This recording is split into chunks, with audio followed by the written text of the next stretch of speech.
జీవితం ప్రతి ఒక్కరికి స్ఫూర్తి అన్నారు చంద్రబాబు. సినిమాల కోసం మద్రాసు వెళ్లి అష్టకష్టాలు ఎదుర్కొన్న ఎన్టీఆర్ 30 ఏళ్ల జీవితాన్ని 3 గంటల్లో కథానాయకుడిలో చూపారన్నారు. తుఫాను కష్టాలను ప్రత్యక్షంగా ఎన్టీఆర్ అనుభవించారన్నారు. విపత్తులో రైతులు పేదల కష్టాలను చిన్ననాడే చూశారని, బాధితుల కోసం జోలెపట్టే విరాళాలు సేకరించిన సంగతిని గుర్తు చేశారు. బాధితులను ఆదుకోవడంలో ఎన్టీఆర్ ముందడుగు వేశారన్నారు.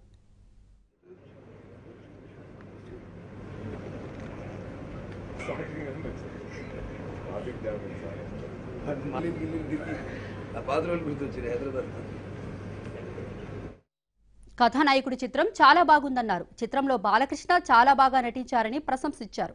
తెలుగువారి ఆత్మగౌరవాన్ని తట్టిలేపిన వ్యక్తి ఎన్టీఆర్ అన్నారు. ప్రభుత్వాలకు, సినీ నటులకు, సమాజ సేవకులకు స్ఫూర్తిగా నిలిచారని, బాల్యంలో లాంతరు వెలుగులో చదువుకున్న ఎన్టీఆర్ సీఎం అయ్యాక ప్రతి గ్రామానికి విద్యుత్ అందించడంతో పాటు నిరుపేదలకు పక్కా ఇళ్లు కట్టించారని అధికారులతో నిర్వహించిన టెలికాన్ఫరెన్స్ లో చంద్రబాబు అన్నారు.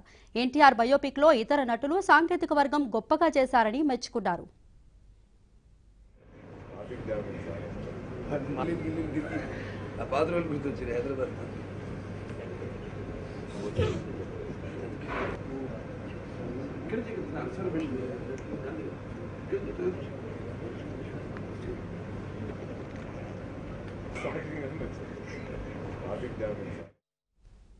మరోవైపు చంద్రబాబును బాలకృష్ణ, క్రిష్ ఉండవల్లిలో కలిశారు.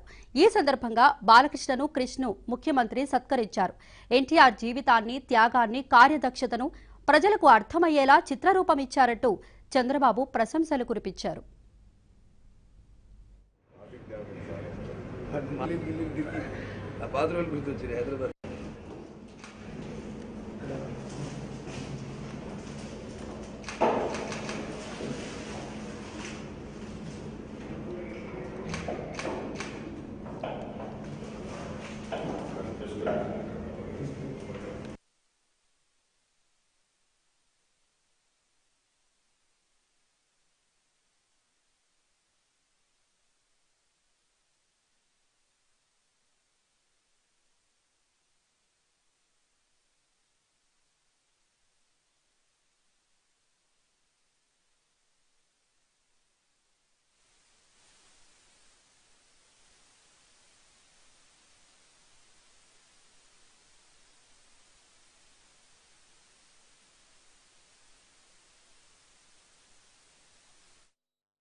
రాజకీయాల్లో కానీ, సినిమాల్లో కానీ ఎన్టీఆర్తో ఎవరూ పోటీ పడలేరు.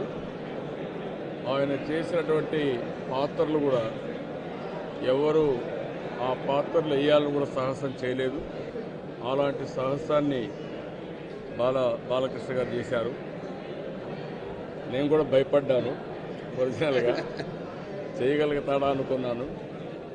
కానీ మళ్ళీ ఎన్టీ రామారావు గారే బాలకృష్ణ రూపంలో వచ్చినట్టు ప్రతి ఒక్క సన్నివేశాన్ని చూస్తే ఆ టీవీ,